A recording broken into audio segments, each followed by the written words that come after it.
Il faut lui dire merci parce que c'est grâce à lui que Eloquentia existe aujourd'hui. Il va vous dire quelques mots dans quelques instants pour nous présenter notre jury d'avocats exceptionnel.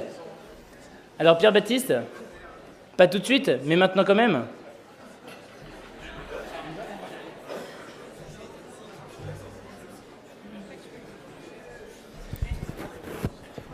Bonsoir à tous, merci d'être venus. Donc, bienvenue à la finale d'Eloquentia, le concours d'éloquence de l'école qu'on a monté cette année. Je vais rapidement passer à l'accueil des invités, sachant que le plus prestigieux d'entre eux se fait un peu attendre aux toilettes. Donc, je vais commencer par les avocats.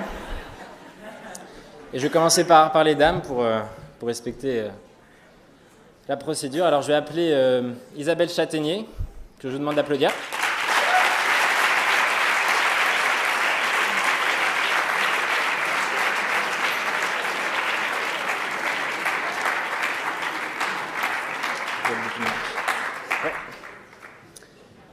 Je vais demander ensuite d'accueillir Véronica Camporo.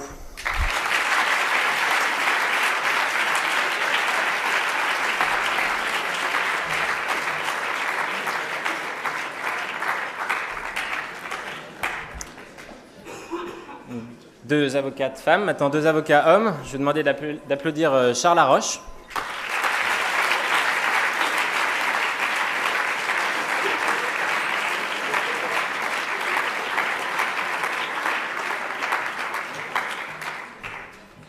Et le dernier, Mathieu I.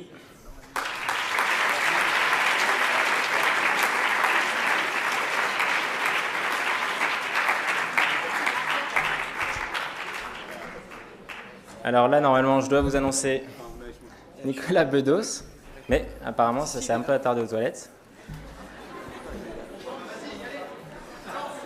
Ah, il arrive, voilà.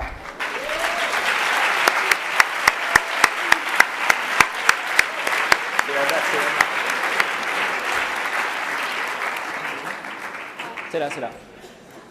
On a deux stylos. Voilà, donc le jury est presque au complet.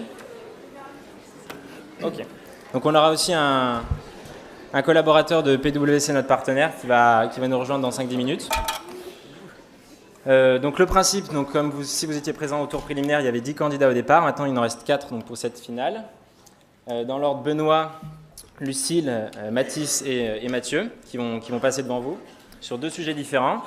Comme la dernière fois, donc chacun aura présenté soit la positive, soit la négative sur un des deux sujets. Et au bout de chacun du couple de sujets, chacun des jurés s'exprimera de manière très gentille sur la prestation des candidats.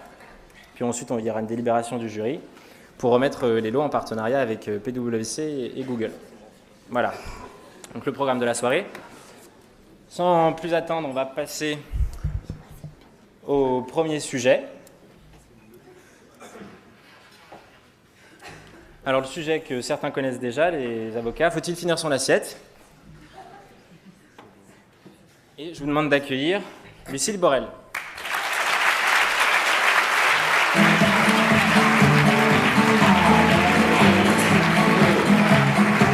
J'aime pas mon âge, ni mon image de fille trop sage. Je suis une sauvage.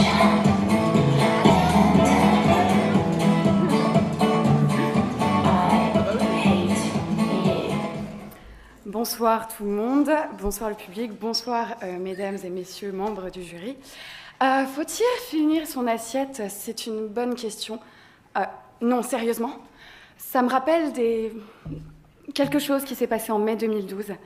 Alors, il y a une chose, une que l'on aime particulièrement à Audencia, c'est le comique de répétition.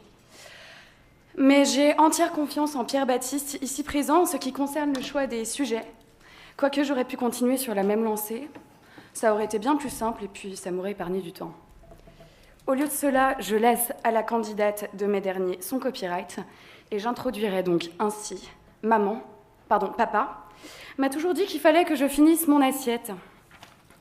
Cependant, ce matin, très tôt, après avoir fini mon dernier verre de bière, le désarroi, l'incompréhension totale, j'aurais été mal éduquée. En effet, si je m'en tiens à l'étude des plus poussées que je consultais ce matin sur nounou-et-nous.com, mes parents seraient de mauvais parents, que dis-je, des bourreaux, qui aurait favorisé chez moi les problèmes de poids. Ouais, en effet. C'est sûr que si je prends en exemple le premier repas où je me souviens avoir dit non, c'est-à-dire à l'âge d'à peu près 3 ans, la théorie des nounous briseuses d'enfance serait confirmée. Un vrai traquenard. Mon père, à ma gauche, ma mère, à ma droite, et l'assiette, là, en face. Vous auriez pensé la même chose que moi si vous aviez vu ces victuailles. Tout d'abord, ceci. Puis, ceci. Et ceci. Cuvée de la Roche, Borbro 93. Car oui, mes géniteurs avaient déjà dans l'esprit l'idée de me sevrer dans l'éventualité où j'irais cirer les bancs d'une école de commerce. Eh ben non. Je me dois maintenant de défendre les finis ton assiette, et en tant que reine de la dernière lapée de soupe, que championne du gobage de Flambie, ou de l'extermination de la dernière coquillette existante dans mon plat, en tant que détentrice du record féminin du bourrage de ventre au Hummer, c'est-à-dire 3 steaks et bien d'autres aliments fort sympathiques, je me fais un devoir aujourd'hui de vous dire « Oui, finissez vos écuelles !» Pourquoi ? Allez-vous rétorquer ? Pour la simple et bonne raison qu'à la base, la plupart du temps, nous remplissons nous-mêmes nos assiettes, ce dans le simple but de les finir.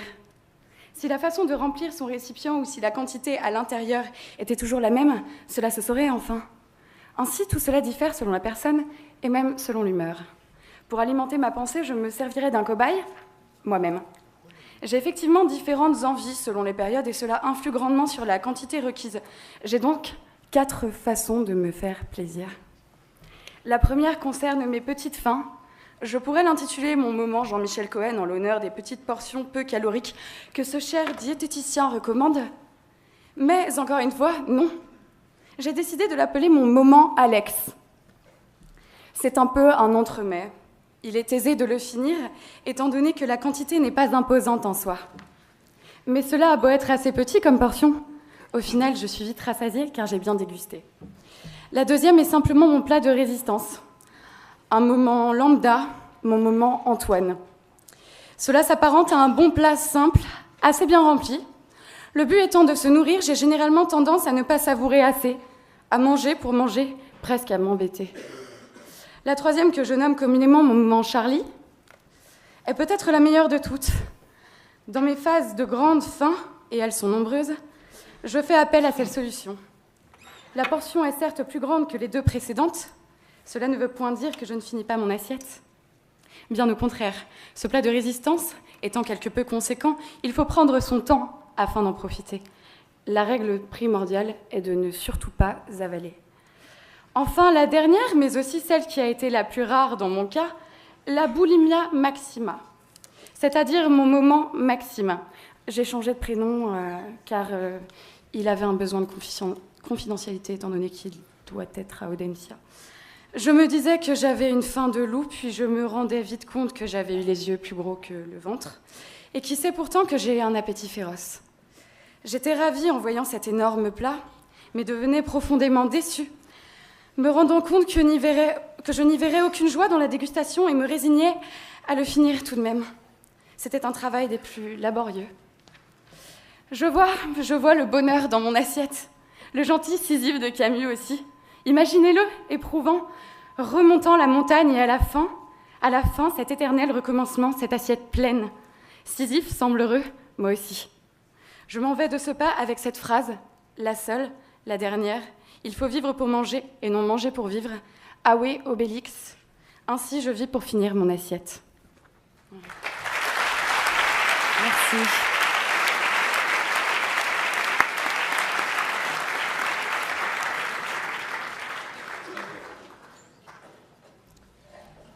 Voilà, j'accueille tout de suite maintenant le candidat qui va défendre la négative, Benoît Bergeon.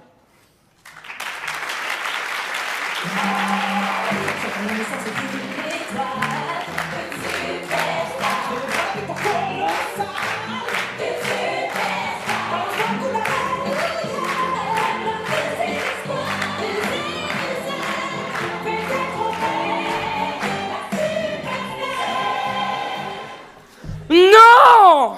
Non! Oh mais non! Arrêtez! Arrêtez de finir vos assiettes. Regardez donc Lucille, du moins sa cellulite, qu'elle tente tant bien que mal de dissimuler derrière des collants opaques Super U à 5,95 €. C'est qu'elle aime ça, la goulue. Finir son assiette. Je vous entends déjà. Vous révoltez et criez gaspillage, gaspillage, oh gaspillage. Mais messieurs, n'avez-vous jamais dispersé ici ou là quelques semences fertiles au creux de vos draps? Ou pire, sur les claviers de vos ordinateurs? Assassin! Assassin! Ne finissez pas tout seul. Lucille a faim. Partagez. Oui, partagez. Car c'est bien de cela dont il s'agit. De partage. Ne dit-on pas partager un repas? Finir son assiette, c'est rompre le lien social. C'est tuer la part d'humanité en chacun d'entre nous. Oui, je sais, ça fait peur. Ne soyez pas trop gourmand. Vous le paierez le prix cher. 6 millions pour DSK. Oui. Partagez, partagez. Vous savez, il n'y a pas encore si longtemps, je me suis retrouvé face à ce que l'on pourrait appeler une grosse gourmande. Elle était réputée pour toujours finir son assiette. Elle ne mâchait pas, elle gobait, tout simplement. Et là, pendant qu'elle se nourrissait, je lui ai posé une question. Lucille, pourquoi tant d'ardeur à la tâche? Quel est ton plaisir à ne faire que gober? Et elle m'a répondu.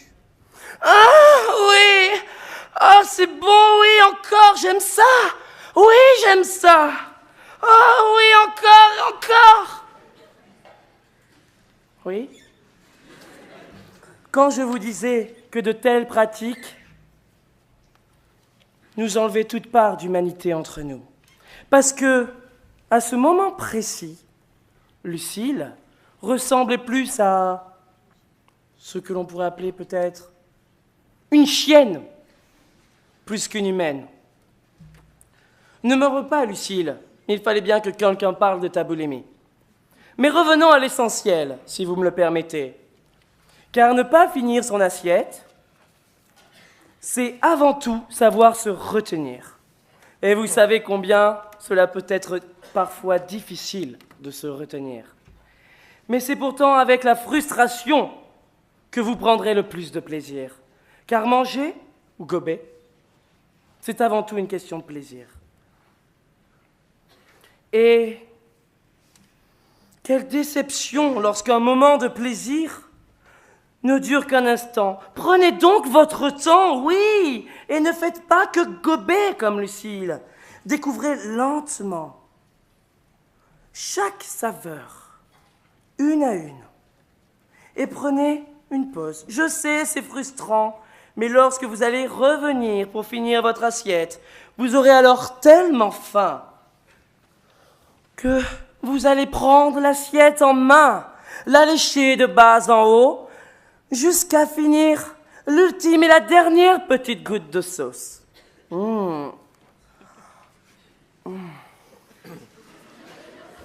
C'est donc bien clair, finir son assiette peut paraître alléchant, mais à quoi bon la finir tout seul?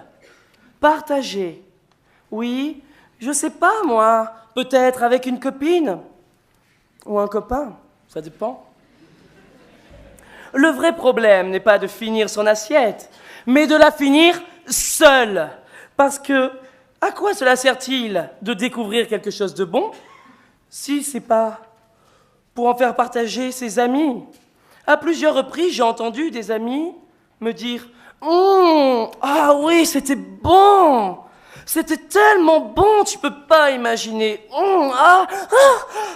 Oui. » Alors, je leur ai demandé « Je peux y goûter, moi aussi ?»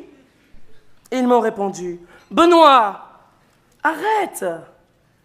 Arrête de tout vouloir. Ce n'est pas pour toi. Arrête de tout vouloir goûter. Non, non!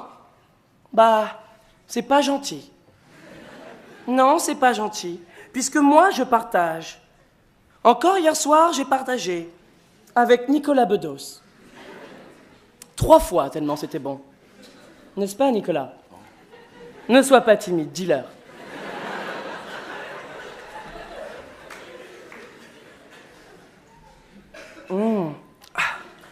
Excusez-moi, je suis encore tout troublé. Bah remets-toi mon petit. Non.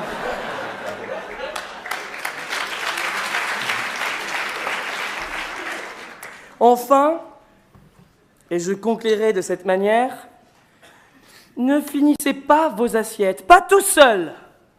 Je ne le répéterai jamais assez. Et l'été, lorsque le jour a fui, de fleurs couvertes, la plaine, perce au loin un parfum enivrant.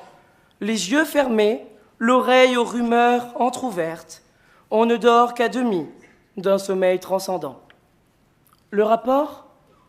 Aucun. Mais c'est beau. Merci.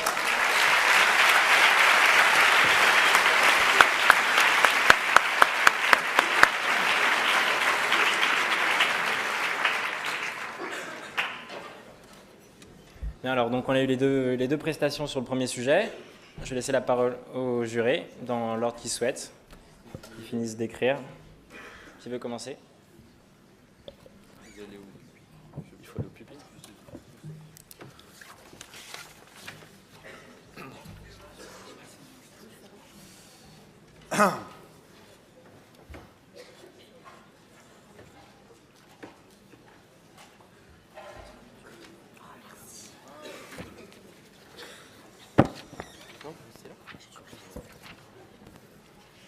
Je vois que c'est bien organisé.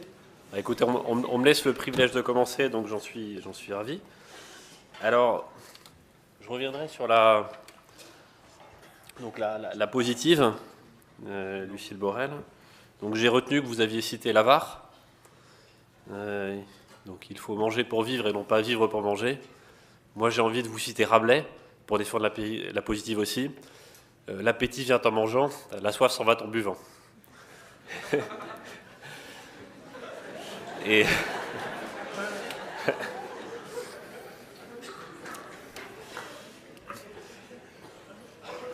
pour vous, Benoît Bergeron, c'est aussi une autre citation, mais de la des tontons flingueurs qui me vient. C'est « il dit qu'il ne voit pas le rapport ». C'était un peu le sens de votre conclusion. Et c'est un peu aussi le filigrane de ce que j'ai entendu.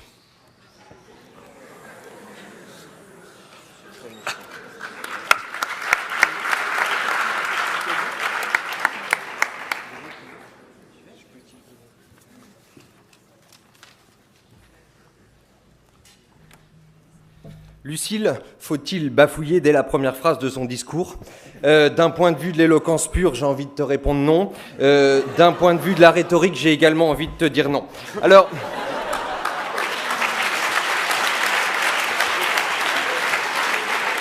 Lucille, je ne sais pas si tu t'intéresses à ma vie. Si c'est le cas, c'est une preuve supplémentaire de tes problèmes psychiatriques. Comme toi, je suis un enfant martyr. Je suis né à Cholet dans le 49. J'ai pris à l'entrée de cette salle le Ouest France d'aujourd'hui et j'ai découvert que toute ma famille venait de décéder. Mais ça ne gâche pas ma bonne humeur. Ça ne gâche pas ma bonne humeur d'être avec vous. Alors évidemment, Cholet, c'est loin et à côté, Nantes c'est New York. D'ailleurs, on le voit dans le hall de votre école, puisque à côté de Nantes, il y a écrit New York, Los Angeles, Tokyo, ce qui, d'une part, est d'une prétention sans fin, et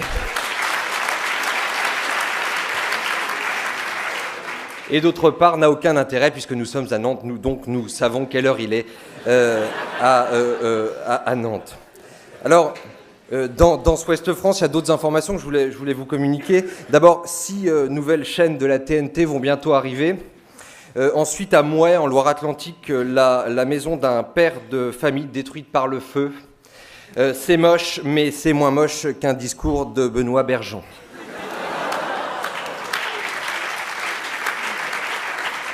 Et de cette enfance douloureuse à Cholet, battue par ma mère, alcoolique, et violée par mon grand-père, de cette enfance douloureuse à manger de la neige l'hiver et à sucer des racines et mon grand-père l'été,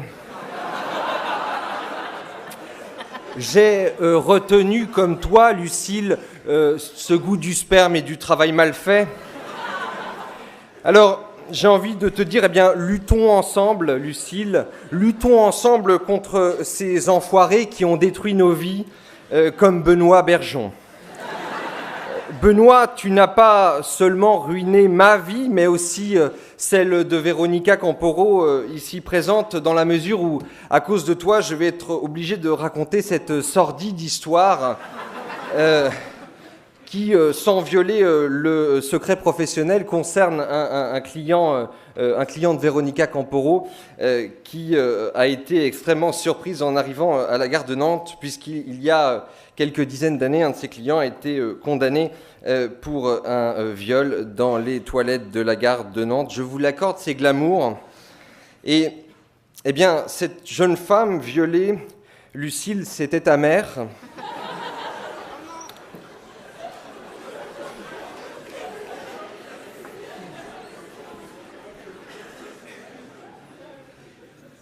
Et ce criminel, Benoît, c'était ton père. Benoît, je t'invite à rentrer en contact avec Véronica Camporo pour récupérer le numéro d'écrou de ta mère, de ton père, pardon. Aujourd'hui, Lucille et Benoît, vous vous retrouvez comme ça par les hasards du destin. Et j'ai envie de vous dire que vous avez la possibilité de nous rendre enfin service. Entretuez-vous.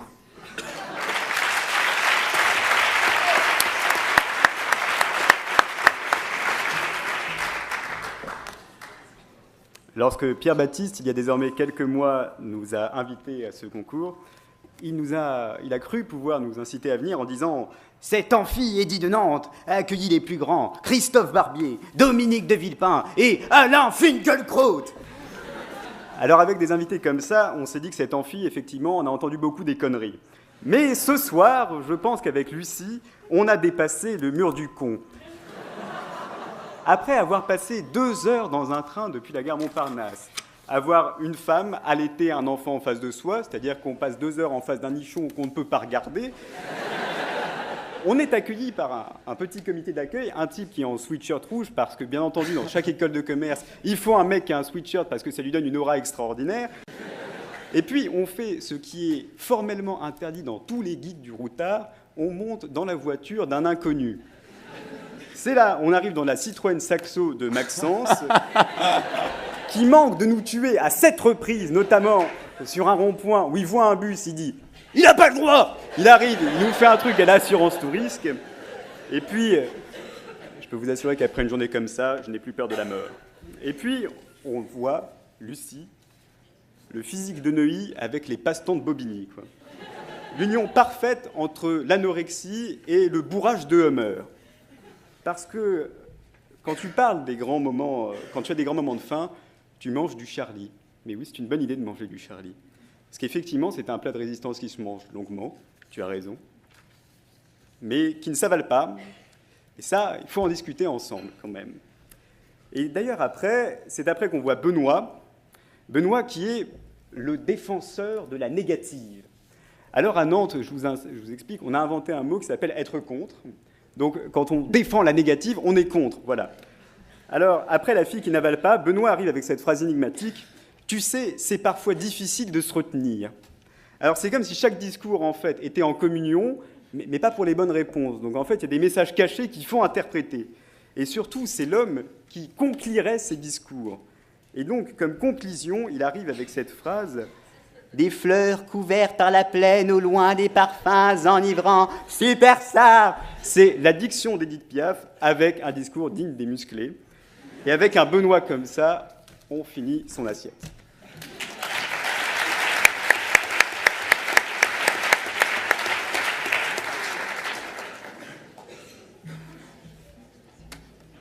Oui, donc je confirme, effectivement, on s'est tapé un voyage de 2 heures où je me rends compte que Mathieu m'a piqué toutes mes vannes qu'on avait préparées dans le train. Et je me retrouve avec la seule vanne de Mathieu qu'il m'est sorti pendant le trajet, c'est-à-dire à chaque fois qu'il allait aux toilettes, il me disait « je vais me faire un rail ».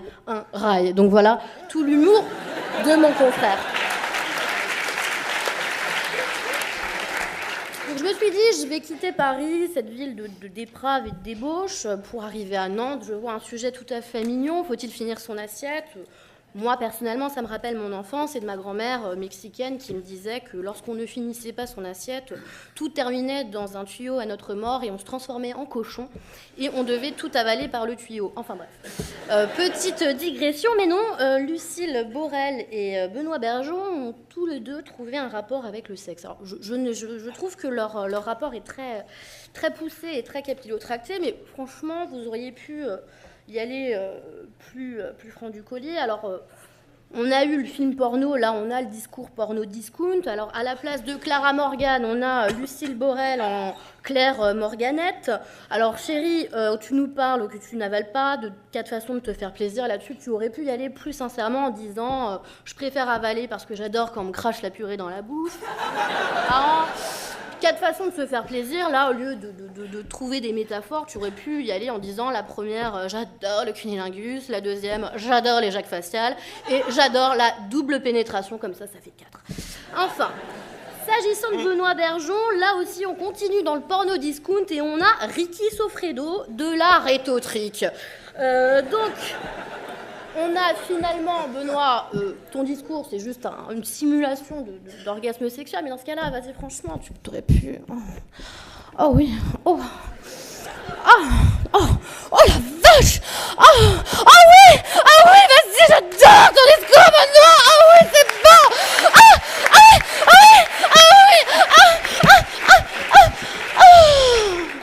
bon. Bon, bien évidemment, là, je simulais.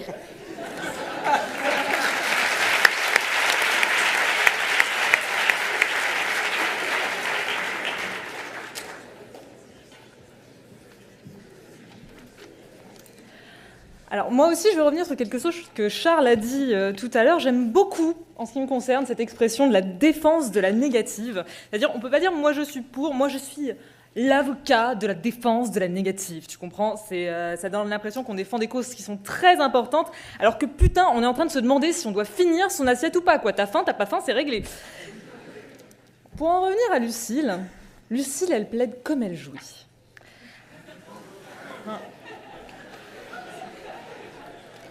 Mal. Alors, mal, effectivement.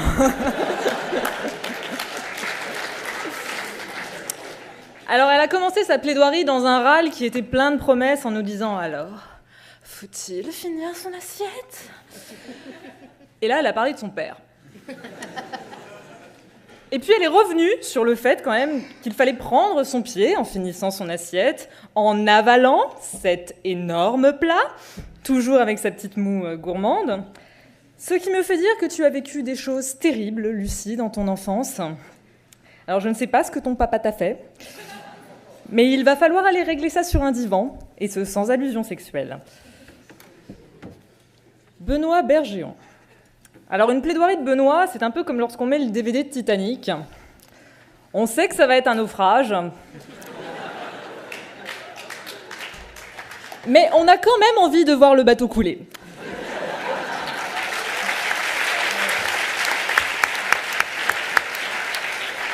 Alors, chez Benoît, j'ai vraiment ressenti l'homme tout en discrétion. Le mec qui arrive en faisant... Le mec un peu old school quand même, parce qu'il nous cite encore DSK dans ses plaidoiries en 2012. Il va peut-être falloir se renouveler un jour, ça ne fait plus rire personne depuis à peu près 12 mois. Et c'est surtout l'homme aux allusions sexuelles les plus subtiles du monde, et qui surtout vous les dit avec l'accent de Michou devant une élection de Mister France. Alors, vous allez prendre l'assiette en main et la lécher jusqu'à l'ultime petite goutte de saute. Super coquin. Alors, je ne vais pas refaire les râles que Véronica maîtrise vraisemblablement beaucoup mieux que moi, mais tu es quand même effectivement l'homme qui a inventé la plaidoirie en onomatopée. Eh bien, moi, je résumerais ainsi ta prestation par une onomatopée.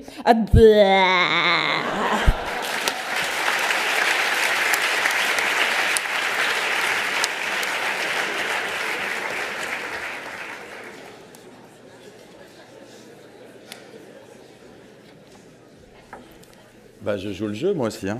Allez. Bonjour. Bah, tout d'abord, je remercie Pierre Baptiste de m'avoir convié dans une école de commerce, c'est-à-dire dans une école de droite. Quelle étrange idée! Quelle étrange idée! C'est un peu comme si une faculté de lettres classiques sollicitait le parrainage de Nadine Morano, vous voyez? Pourquoi pas? Peu importe, ça me permet de redécouvrir Nantes. Oh. Comme disait Barbara, il pleut sur Nantes, et j'ajouterais à Nantes, même quand il pleut pas, il pleut sur Nantes. Bref, je suis là, et loin de moi l'idée de profiter de cette escapade provinciale afin de glaner la compagnie de quelques sublimes étudiantes bien roulées, fussent-elles de droite. Mesdemoiselles, sachez que sur le plan sentimental, tel François Bayrou, je suis ouvert à toutes les alliances. Puisqu'on parle d'alliance, sachez que j'ai retiré la mienne jusqu'à demain matin, heure à laquelle ma sublime fiancée viendra me chercher à la gare Montparnasse de Paris, ville civilisée.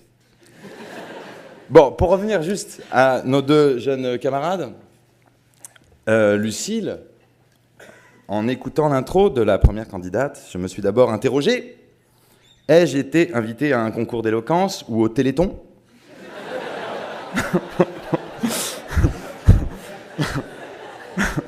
En effet, avec tout le respect que j'ai pour la ravissante myopathe qui vient de s'exprimer,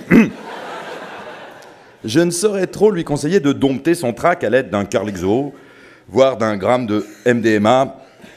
Et si l'anxiété persiste, voir si ses nerfs ne consentent à se détendre, je l'encourage carrément à visionner un discours de Jean-Marc Ayrault, le plus efficace tranquillisant de la Ve République.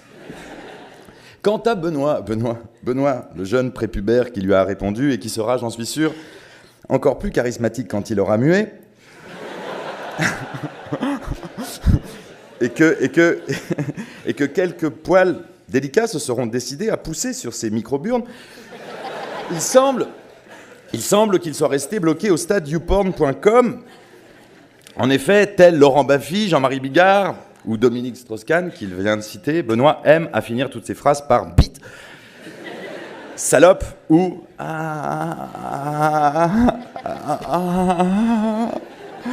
etc. Afin de calmer ses ardeurs de puceau mal branlé, je ne saurais trop lui conseiller, une fois de plus, un discours de Jean-Marc Ayrault. Ça marche à tous les coups, comme quoi être Premier ministre, ça sert à tout. Merci beaucoup.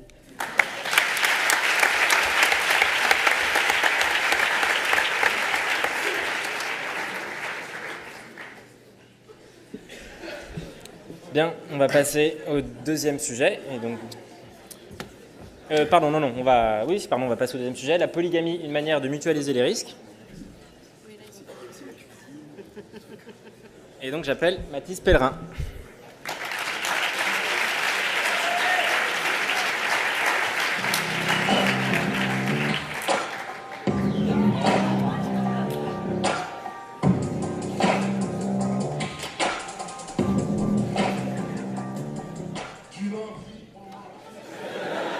Ah non, on peut pas commencer comme ça, faut laisser la musique jusqu'au bout quand même. Faut laisser les premières... J'aurais bien aimé. Musique.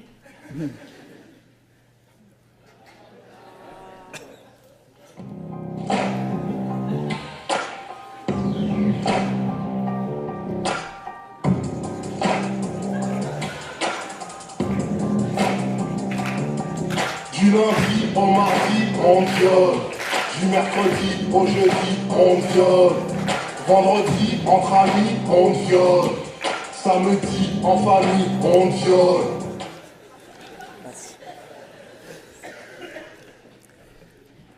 J'adore cette chanson.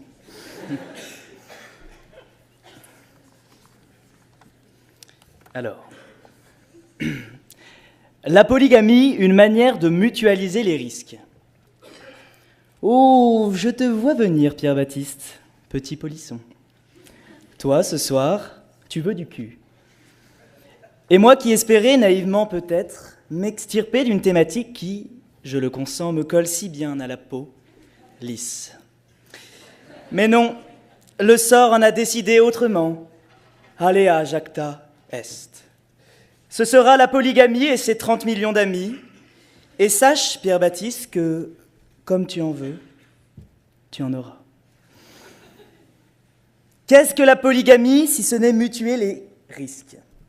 Christine Boutin, figure de proue du Parti chrétien-démocrate et pratiquante invétérée de cette noble cause, nous dit à ce sujet : être polygame, c'est disposer à un même moment, à un moment T, comme turlute, nous dit-elle, de plusieurs conjoints.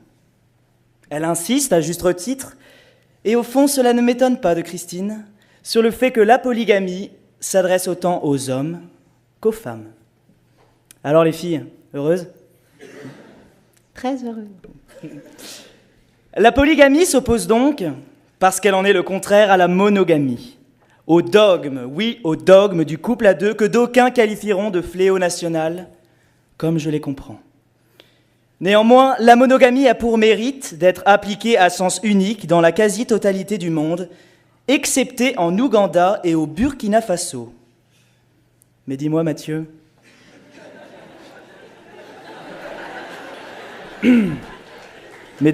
c'est de là que tu viens, non ? Mathieu, combien as-tu de papa ?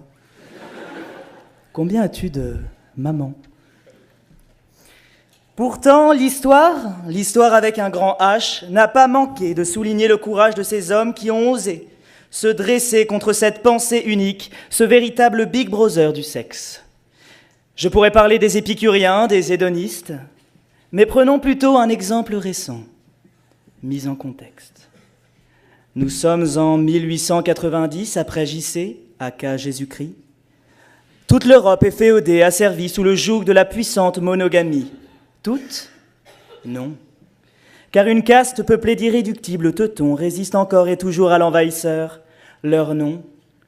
Les psychanalystes, avec à leur tête un obsédé sexuel de renom, Freud, Sigmund Freud. Ces derniers avaient pourtant tout compris. Nos désirs, nos aspirations les plus profondes, celles que l'on ose s'avouer, sont à l'origine de tous nos maux et de nombreuses souffrances. Schizophrénie, dépression, violence exacerbée et autres diarrhées. Ces désirs profonds, ces secrets inavouables, ne sont-ils pas tous tournés, orientés vers la sexualité ? À cette question, la réponse est sans équivoque. Oui, ils le sont. Que vous rêviez de votre professeur, des membres de votre jury, de la mère de votre coloc, salut les gars, de votre chihuahua ou de votre petite sœur, le constat reste le même. Il est temps d'arrêter de se voiler la face. Ce soir, dans ce temple de Lady de Nantes, j'accuse, oui, j'accuse la monogamie de brider nos désirs et nos amours. Par la règle intangible du couple à deux, elle nous enferme dans une cage et castre nos élans, nos instincts, notre âme. Ne ressentez-vous pas au plus profond de votre être toute la frustration et la bile visqueuse que ce dogme, cette prison de l'amour à deux vous impose ? Mes frères, si vous ne réagissez pas, ce tombeau sera votre tombeau. Mince alors, n'en avez-vous pas assez de devoir toujours choisir entre votre copine et ses copines ? Entre votre mère et votre grand-mère au cimetière ? Entre le rouge soviétique et le bleu des forêts ?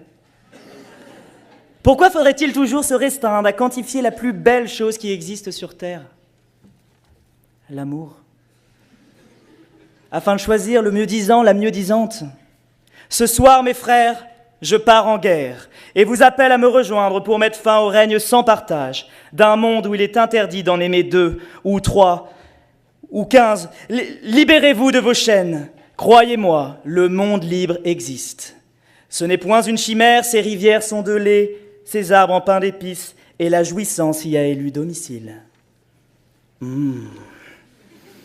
Dans ce doux pays de cocagne qu'est la polygamie, fini les mensonges, les maîtresses, les amants. Plus besoin de se cacher, plus de peine, plus de divorce, place à l'extase et la volupté. Digne fils de Densia, je suis Mathis Papillon, commandant en chef des armées d'Urex et fidèle serviteur de l'empereur Jean Charroux I. Prenez les armes, tenez la ligne, et si jamais dans la bataille vous vous trouvez seul, chevauchant le soleil sur le visage, dans de verts pâturages, ne soyez pas troublés, car vous êtes déjà morts. Excusez-moi, je m'emporte. Vous l'aurez tous compris, je crois, la polygamie Je dis oui. Après tout, polygamer, c'est aussi savoir partager.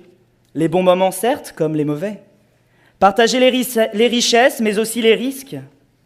Alors, quels risques, me direz-vous? Les risques sexuels? Eh bien oui, les risques sexuels. Parlons-en. La polygamie, c'est aussi l'occasion de partager sa syphilis, son petit sida, ses champignons ou son herpès génital. C'est beau en herpès, c'est beau. Ce n'est pas un gros mot, herpès. Je ris car justement, j'ai en mémoire celui de Nicolas Bedos, ici présent avec sa petite croûte panée.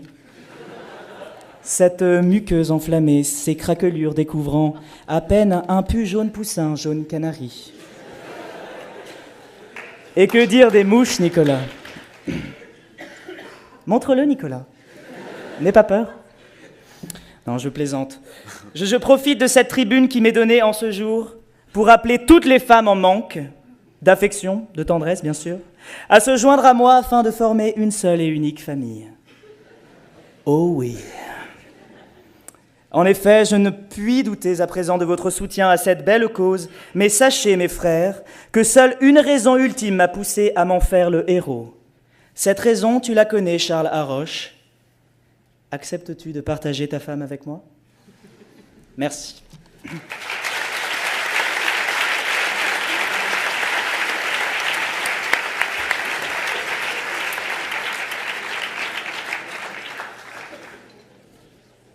Et donc, deuxième candidat sur ce sujet, Mathieu Bouda.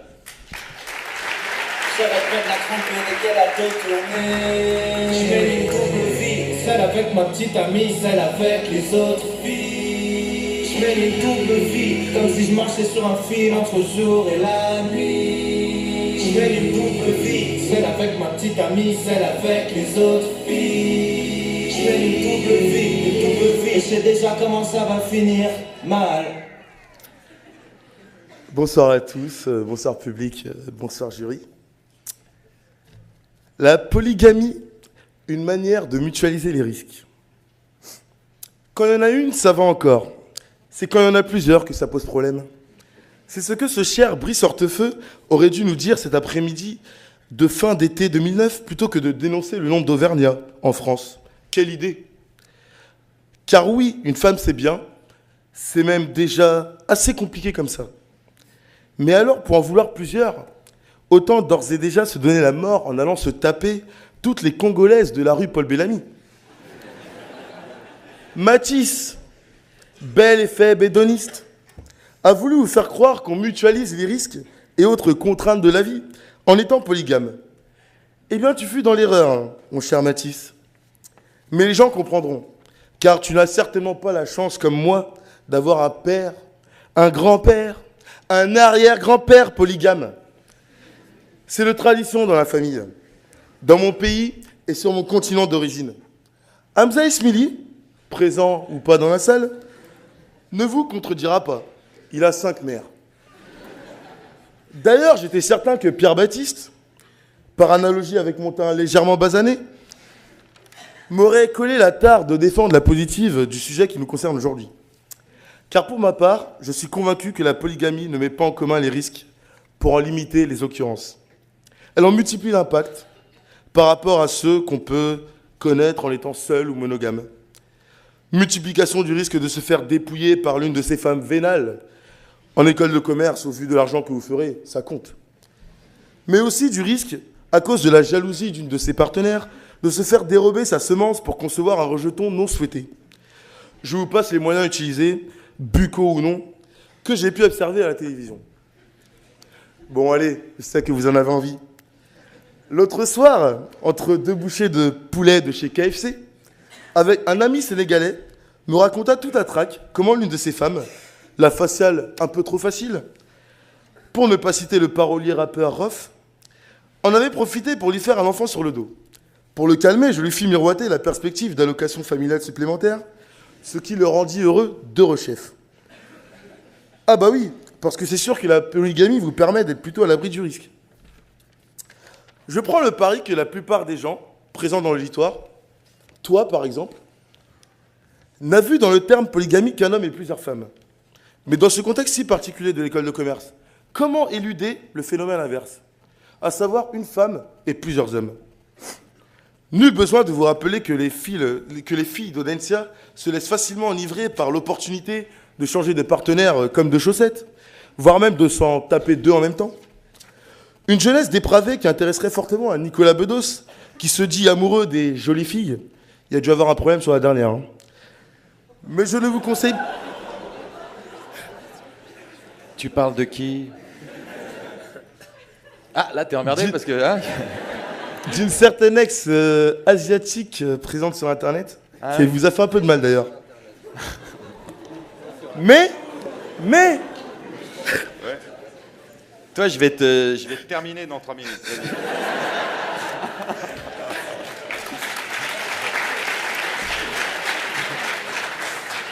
Mais je ne vous conseille pas l'eau d'ancienne, messieurs Bedos, I et Haroche. Parce que oui, elle mutualise pendant les soirées de l'eau d'ancien. Elle mutualise les rhumes. Il vous suffit, cher jury, de constater le nombre de souffreteux présents dans la salle. Les mononucléoses, des herpès et même la petite vérole dans le pire des cas. En fait, la polygamie ne mutualise pas les risques, bien au contraire. Elle en crée de nouveaux, bien pires que les originaux. Parlons double vie.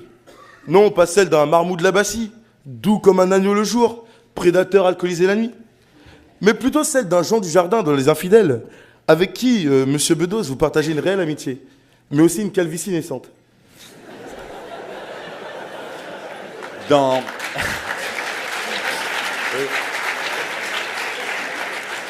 Mener une double vie n'a rien de plus risqué, hormis le coût que cela représente. Le risque d'être découvert est bien entendu le plus grave. Imaginez les conséquences si on apprenait que notre bien-aimé directeur Jean Charrois avait en secret une relation avec Claude Lombard. Si Charles Laroche, ici présent, comptait fleurette en douce avec Isabelle Châtaignier, elle aussi présente. Ah pardon, c'est déjà le cas. Je ne sais pas, moi, si Mickey sortait avec Daisy. Bref, certains diront que l'on est polygame parce que l'on a une libido au-dessus de la moyenne et qu'une seule compagne ne saurait suffire. Dominique Strauss-Kahn, oui, Isabelle Châtaigneuse, DSK, ce visionnaire a pour moi trouvé le parfait compromis entre une libido qui ferait même pâlir Rocco Siffredi et une véritable limitation des risques. Pourquoi s'embêter à se marier ou à vivre avec plusieurs femmes quand on peut copuler avec l'une des quelques millions de femmes de chambre travaillant dans le monde? Tous les avantages de la polygamie sans les inconvénients. C'est QFD. La polygamie, c'est aussi un aveu de faiblesse. S'enticher de plusieurs compagnons, c'est chercher à s'éviter une seule et unique déception amoureuse qui ferait beaucoup trop de mal à l'homme fragile. En effet, il est beaucoup plus aisé de se tourner vers ses autres partenaires si cela n'a pas fonctionné avec l'une d'entre elles. Oui, Mathis, ton discours était celui d'un paresseux de l'amour, puisque tu ne chercherais point à retenir l'une des nombreuses femmes que tu rêves d'avoir, tout comme celle que tu n'as pas retenue ce matin d'ailleurs. Visez la quantité, pas la qualité, pour soi-disant mutualiser les risques. J'ai envie, pour étayer une ultime fois ma critique, de vous parler d'une émission culturelle, et même plutôt intellectuelle, riche en enseignements. Ça s'appelle « Qui veut épouser mon fils ?» Sur TF1, le vendredi, deuxième partie de soirée. Le concept de l'émission est plutôt simple. Un fils à maman, un Tanguy, hommage à mon précédent adversaire du premier tour, et quelques prétendants tout droit sortis des trottoirs parisiens. La production crée plusieurs mises en scène pour nous faire croire qu'ils trouvent tous plus ou moins l'amour. Un cas particulier à mettre en exergue, un certain Frédéric, approchant la quarantaine, toujours chez sa mère, pompier volontaire, gentil, et disons-le, aussi simple d'esprit que mon ami Arthur le Cornu, après moult verres dans le nez. Frédéric, donc, le contexte aidant, a vite affiché ses tendances polygamiques en déclarant à 2 femmes différentes sa flamme en 3 émissions. L'une d'entre elles, pris de panique devant l'Olibrius au physique peu avantageux, s'est d'ailleurs empressée de se retirer. Les autres candidats ne sont pas en reste, puisqu'ils couchent avec toutes leurs prétendantes, par amour évidemment. En somme, avoir plusieurs partenaires, c'est donc seulement un manque de confiance en soi, qu'on veut cacher, qu'on veut se cacher, puisque l'on croit se mettre à l'abri et surtout se faire plaisir. Non, la polygamie ne permet pas de mutualiser les risques. Elle fait croire qu'on les mutualise et rassure. Pour conclure, légèrement hors sujet, je sais que cet événement est le dernier pour nous. Les deuxièmes années, le journal télévisé de demain ne compte pas évidemment. Il m'a été confié la tâche d'houspiller les polygames et de vous faire croire que c'était tout sauf une manière de limiter les risques. Eh bien ce soir, laissez-moi vous convaincre un peu plus. Ce soir, je suis polygame. J'aime chaque étudiant de ma promo, et pourtant, ça ne m'empêchera pas de courir le risque de pleurer pour chacun d'entre vous. Merci à tous.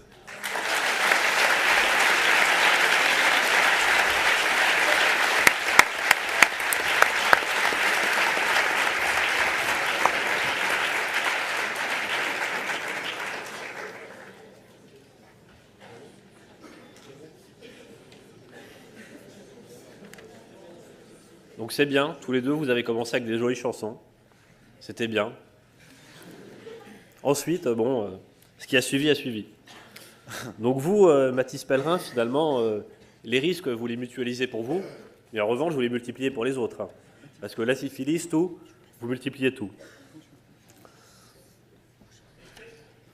Vous, monsieur Bouddha, finalement, je me demande si vous n'êtes pas un peu conservateur. Hein. De ce point de vue, vous seriez bien étudiant d'école de commerce, de droite, comme a dit notre invité. Finalement, vous, la petite vie tranquille, une femme, une maîtresse, votre situation bien installée, finalement, ça vous conviendrait bien. Par contre, vous, monsieur Pellerin, prêt à tout. Hein. Je ne sais pas qui aura convaincu qui de quoi. Peut-être vous, monsieur Pellerin, que finalement, la monogamie est ce qu'il y a de préférable. Et finalement, vous, monsieur Bouddha, c'est peut-être vous qui nous avez convaincus, finalement, que la polygamie, voilà. Merci.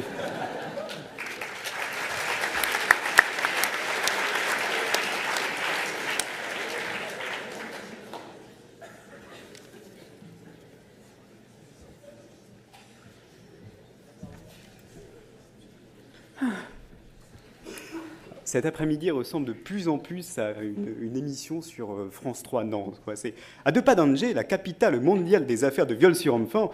On oublie trop souvent que Nantes garde des petits charmes cachés. À proximité du monument Lucie Bossel dédié à l'éjaculation faciale, vous trouverez la maison natale de Mathis Pellerin. Au-delà du fait qu'à Nantes, il y a un accent du Midi, hein, Mathis Pellerin est l'inventeur du nœud papillon qui tourne pour blague pourrie. La polygamie, c'est un instant T comme turlute. Wouh!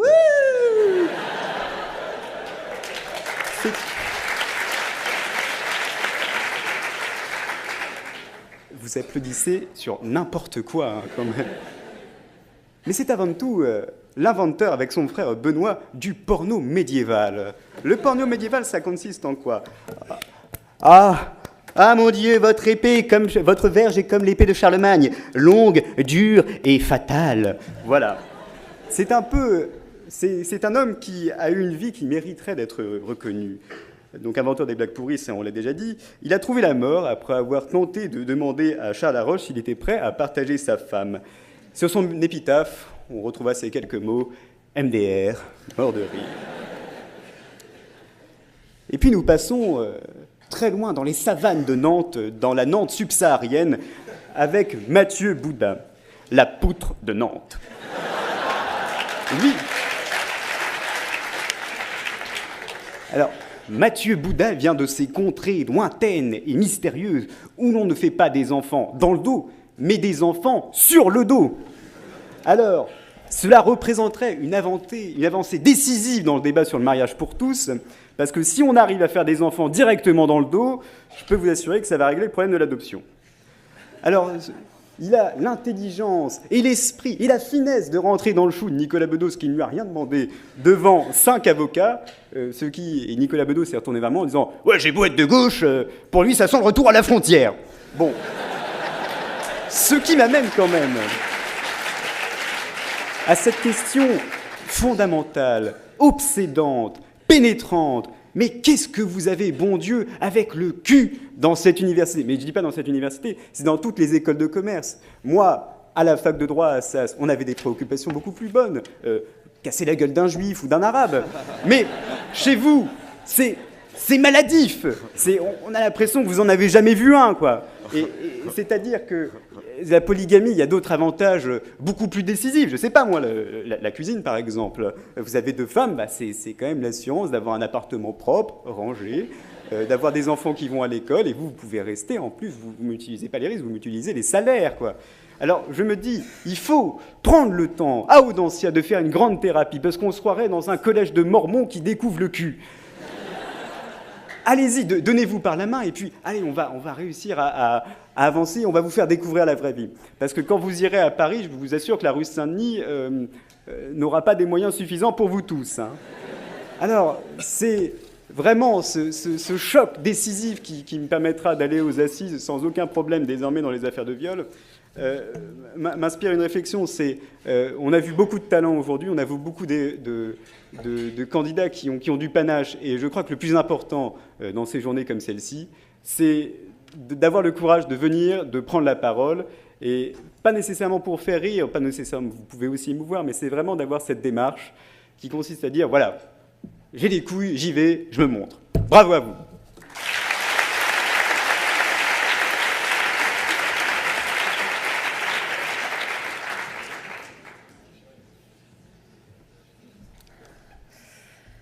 Alors, avant de venir à Nantes, moi, on m'avait dit, tu vas voir, c'est une petite ville délicieuse, c'est adorable, ça a le charme de la province, les petits oiseaux qui chantent et tout. Moi, je me suis imaginé des petits balcons fleuris, des potagers garnis, à la limite, une petite histoire de fesses entre la boulangère et le facteur, juste pour égayer un petit peu le tout, mais vraiment quelque chose de sympathique. Et en fait, j'ai découvert que vous étiez une dangereuse communauté de partouzeurs, quoi. Audencia, c'est le Woodstock de l'Armorique. Enfin, c'est un truc qu'on n'imagine pas. Alors donc dans la série Nantes veut du cul, Mathis a balancé la sauce, hein, si je puis me permettre, en nous avons la vérité sur ses parties coquines avec Pierre Baptiste. C'est vrai que vous vivez sur un campus en province, hein, il faut bien s'occuper le dimanche soir.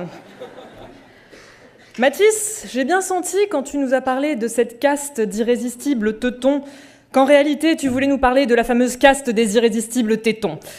Le gang des tétons fiers, des tétons vainqueurs, des tétons colonisateurs. Mais pourquoi donc t'es-tu brimé, mon garçon? Tu avais peur que Pierre Baptiste le prenne mal? Tu ne voulais pas blesser son petit cœur? Tu avais peur de lui avouer que lui avais refilé une MST chopée auprès d'une gourgandine locale? Je suis sûre qu'il t'aurait pardonné pour ton chouchou. Tout comme je suis sûre que Charles Laroche t'a déjà pardonné d'avoir essayé de me proposer un 5 à 7 devant un amphithéâtre de 100 personnes. Mathieu Bouddha. Le seul noir bouddhiste connu à ce jour, il est à Nantes. Appelez CNN tout de suite. Alors, Mathieu nous a gratifié de la plus belle allitération que j'ai jamais connue ni entendue, la faciale facile. Autant vous dire que celle-là, je vais la ressortir au dîner de Noël, ça va faire un succès, mais incroyable. Mais ça, c'était avant de nous sortir la liste non exhaustive de toutes les MST les plus dégueulasses qui existent. Ce qui m'a juste donné envie, en fait, d'enfiler 4 doudounes et 15 joggings. Et là, je peux te dire que Charles Laroche, en revanche, va vraiment t'en vouloir parce que tu viens de lui niquer son week-end. Et merde. Et enfin, il y a eu l'apothéose sur Qui veut épouser mon fils. Émission donc à laquelle ta mère avait tenté de participer.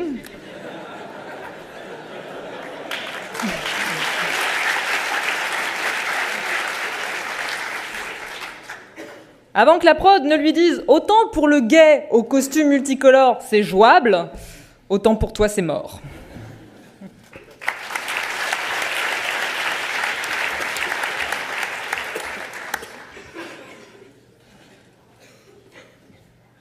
Ah, que de culture, que d'humour. Alors, ouais, il y a des blagues qui m'amusent beaucoup, mais certaines moins.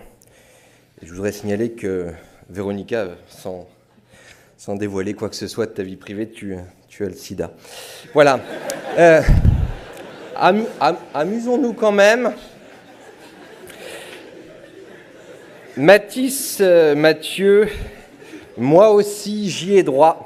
Moi aussi, j'ai le droit d'emmerder le public pendant 10 minutes. Conte de Noël. Nous sommes en 1890. Il est 8 heures à Nantes, 12 heures à Los Angeles et 17 heures en Ouganda.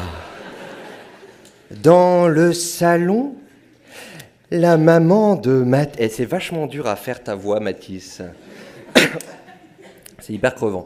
Dans le salon, la maman de Matisse discute joyeusement avec ses 7 maris. Le petit Matisse joue avec l'urne de son grand-père en attendant le Père Noël. C'est Noël et Matisse a les yeux écarquillés de l'enfant qui découvre le sapin et se plante une épine dans l'œil. Tata Christine Boutin lui tend enfin cet ours en peluche qui s'éveille devant lui. « Comment tu t'appelles » dit Matisse. « Sale con » répond le petit ours. « Comment tu t'appelles » répète Matisse. « Bouddha. »« T'es trop mignon, toi !»« On va aux putes. »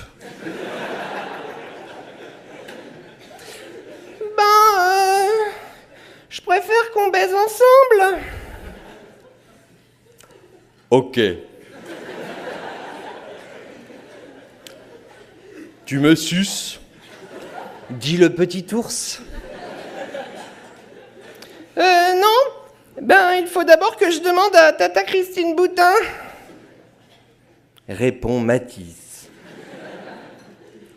On va aux putes ?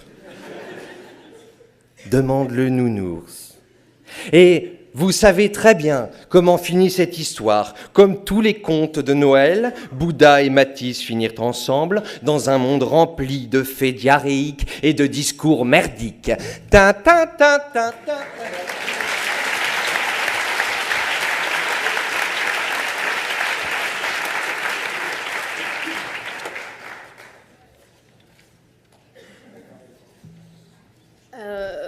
Mathieu, pour ne rien dévoiler de notre vie entre nous, en fait, le facteur a interverti l'enveloppe avec celle de ta mère.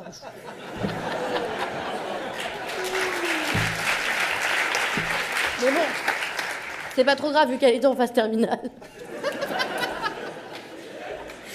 Et donc, pour rebondir avec ce que disait Charles, qui parlait donc des écoles de commerce et d'Assas, je pense que dans ça, c'est un peu un mélange des deux, parce qu'en école de commerce, on parle de cul, mais ici, vous êtes également un peu raciste au vu des discours de Matisse et Mathieu, qui ont fait tous deux des allusions très limites sur la population africaine.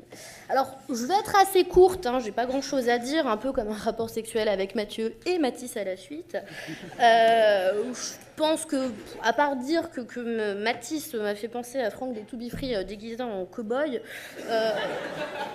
j'ai pas grand-chose à dire, à part une blague. Ça m'a fait penser à une blague, c'est... alors, lequel est le blanc? C'est Mathieu ou Matisse? Je me souviens plus. C'est Matisse. Alors, c'est Matisse qui est sous la douche et il s'est fait tatouer Sylvie sur la bite. Sylvie, c'est sa petite amie imaginaire, puisque Matisse n'est pas polygame ou monogame, il est autogame. Il ne s'est jamais envoyé personne. Et donc, quand il est au repos, on ne voit que le S et le E. Il prend sa douche et puis à côté de lui, il y a Mathieu. Et Mathieu a lui aussi un S et un E sur sa bite en repos. Il lui dit « Ah, toi aussi, ta petite amie imaginaire s'appelle Sylvie ?» Et Mathieu lui répond « Non, c'est souvenir de l'Afrique équatoriale. »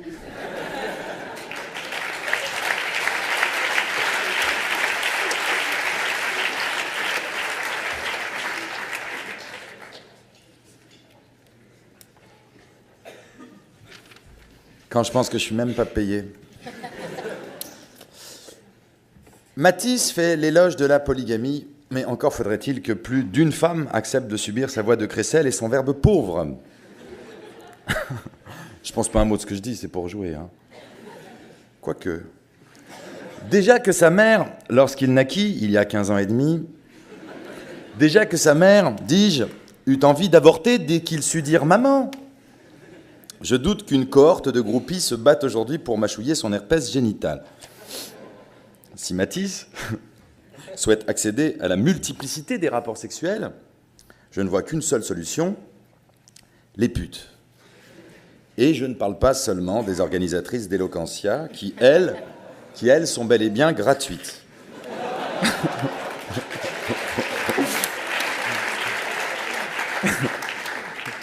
Il faut dire qu'après 2 heures de train, il ne manquerait plus que je raque.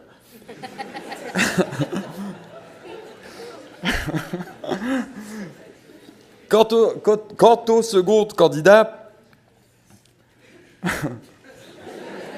Je t'avais prévenu, hein. Quant au second candidat qui ne cesse de nous rappeler ses origines africaines, sans doute afin que d'obscures associations politiquement correctes nous empêchent d'en dire du mal, tu te trompes. Pour moi, Matisse n'est qu'un jeune con trop longtemps assoupi dans une cabine d'UV. De plus, comme dirait le philosophe humaniste Jean-François Copé, le fait d'être un enfant de l'immigration ne donne pas que des droits. Il donne aussi des devoirs, à commencer par celui de parler français.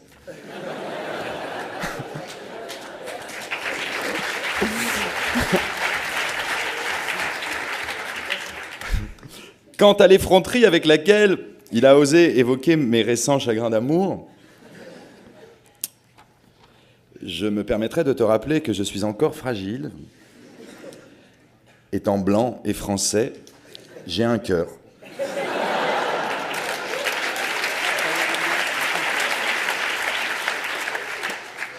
Le blanc est sensible, le blanc est susceptible, et par conséquent, ce soir, le blanc est raciste. Merci.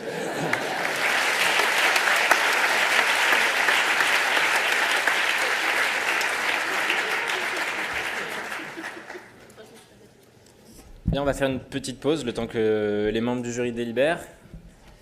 Il est 6h15, on va laisser peut-être un petit quart d'heure, 20 minutes à peu près. 20 minutes, 20 bonnes minutes. Donc, vous pouvez sortir si vous souhaitez. Non, mais ils vont rester. Voilà. Revenez bien pour E30, 32, quoi.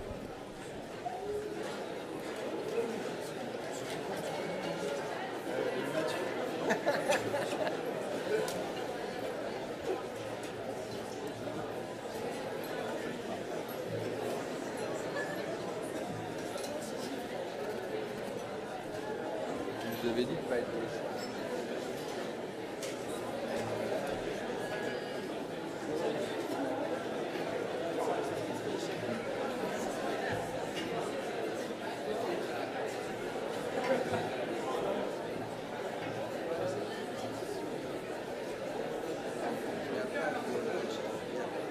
J'étais pas hyper enfant, non.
Ah oui, avec plaisir.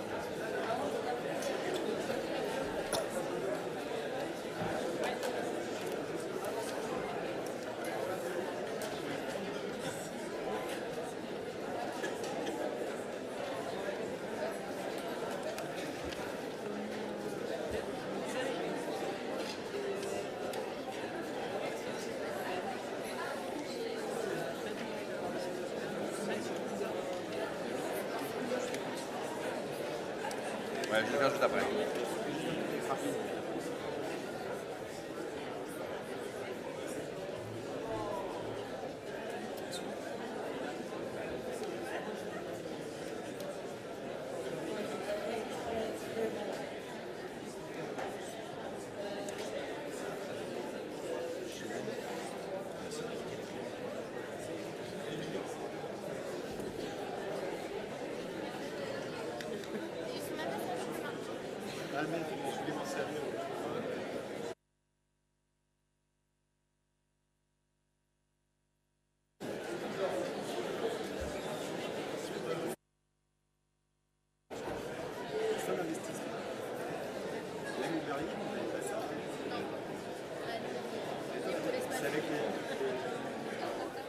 Non, mais il y en avait un.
C'est ce que ça représente, c'est ce que ça coûte.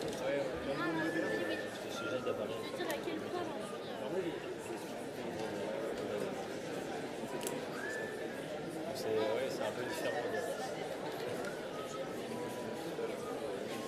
Bah, il faudra que ça commence à se devenir parce que c'est les réseaux spécialisés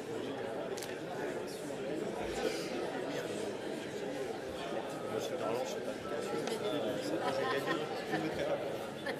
J'ai personne sous la main, je n'ai pas un département. Alors en fait, ouais, c'est l'Andwell, on est 4.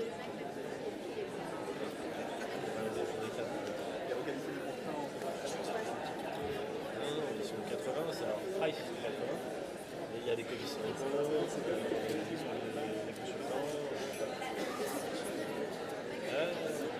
Donc en fait, on fait.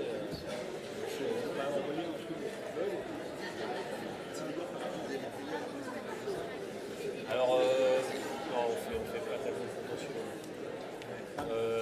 Non, on fait pas tellement de postulation. En revanche, on fait embaucher sur le droit des sociétés. Parfois, une question de droit du travail, je le fais moi-même. On essaie de rester sur d'autres spécialités. Bah, c'est un peu de briques et de broc. Il y a des relations locales. Moi, j'aime bien comment ça se tait, alors que ça va encore durer 5 minutes.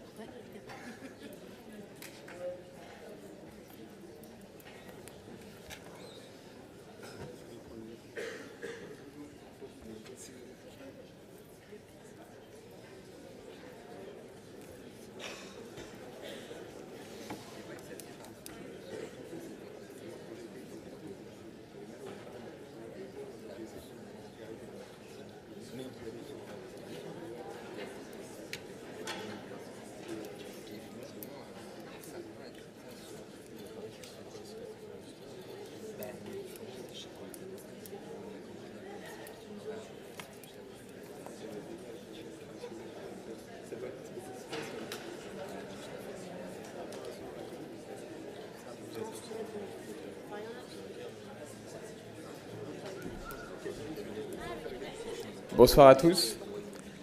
Je suis ici en tant que membre du programme Google à Audencia. Et du coup, je représente Google pour offrir les lots aux différents participants et surtout aux gagnants. Et donc, je suis très heureux de pouvoir offrir aux gagnants notamment, ou à la gagnante, on verra ça, l'opportunité de pouvoir aller sur au siège européen de Google qui se situe à Dublin et de pouvoir ensuite découvrir différentes activités, parler aux différents collaborateurs et plus si affinité. Et j'en profite pour remercier Price qui nous permet de financer en partie ce séjour. Et j'en profite également pour souligner que par l'intermédiaire de ce concours Eloquentia, Google lance une année entière de présence à Audencia, par l'intermédiaire de mes 3 acolytes qui vont revenir en janvier d'AIPM, et donc qui continueront à faire des événements. Voilà, je vous remercie et bravo pour ce concours, c'était vraiment très sympa.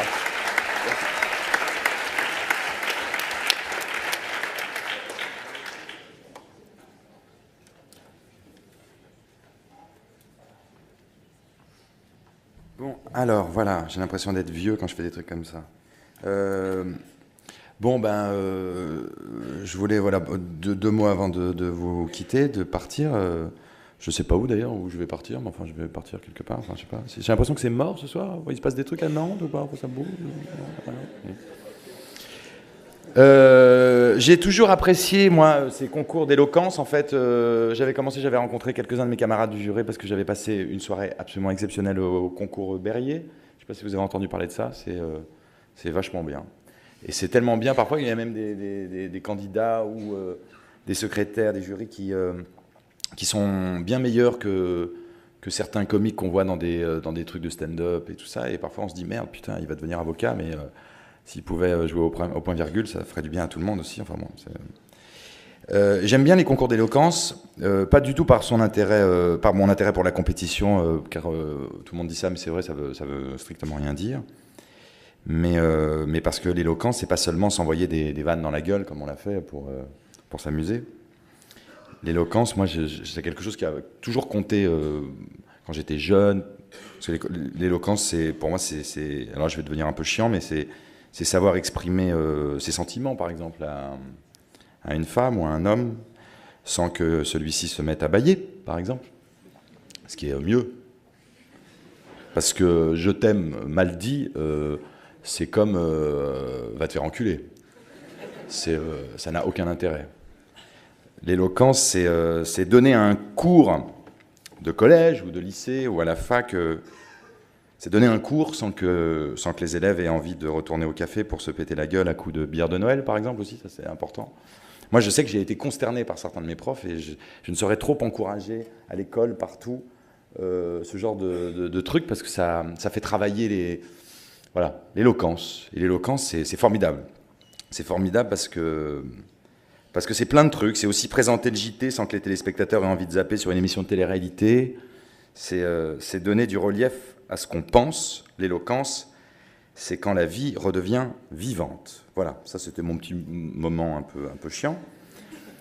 Donc le quatrième, qui, contrairement à ce qu'on a dit pour vous faire sourire, encore une fois, a été très charmant et très malicieux, c'est Benoît Bergeon.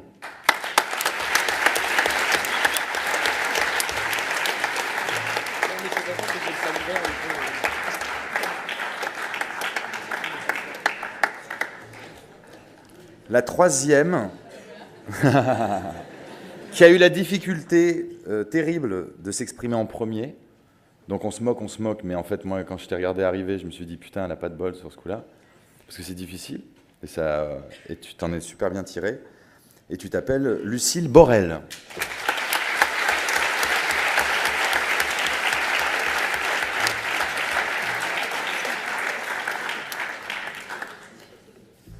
Voilà.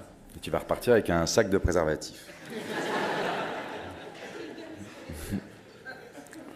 Non, moi je baisse jamais avec capote. Désolé.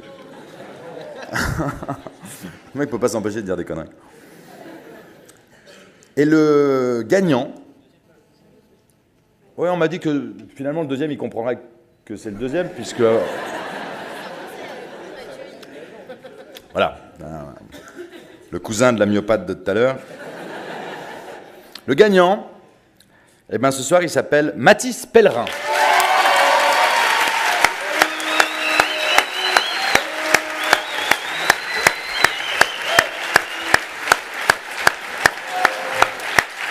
Bravo.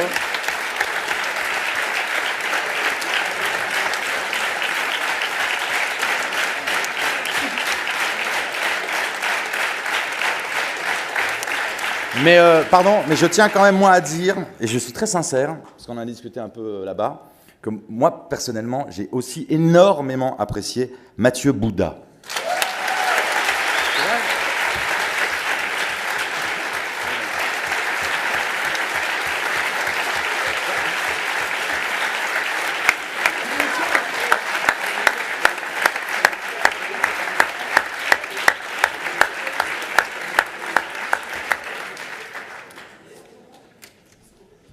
Très bien, donc la remise des prix a été faite.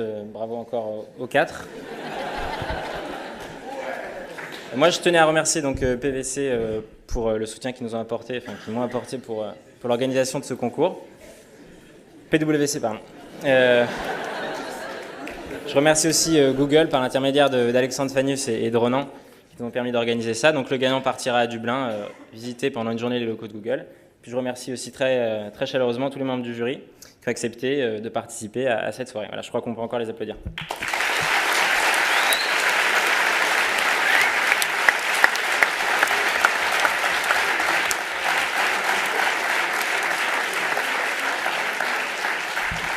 Et j'espère que l'année prochaine, d'autres concours de ce type Eloquentia se reproduiront, comme ça vous aurez encore l'occasion de les retrouver. Voilà, bonne soirée à tous et merci.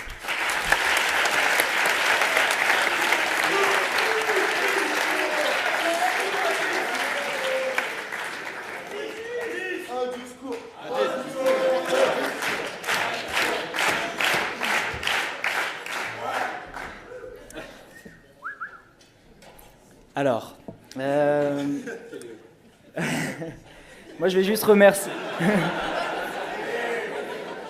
Non, moi je voulais juste remercier en fait mes amis, donc mes colocs tout d'abord, qui sont une grande source d'inspiration, les puceaux de la gloire de Nantes, que j'aime beaucoup, et à vous tous aussi d'être venus nous écouter. Voilà, merci beaucoup.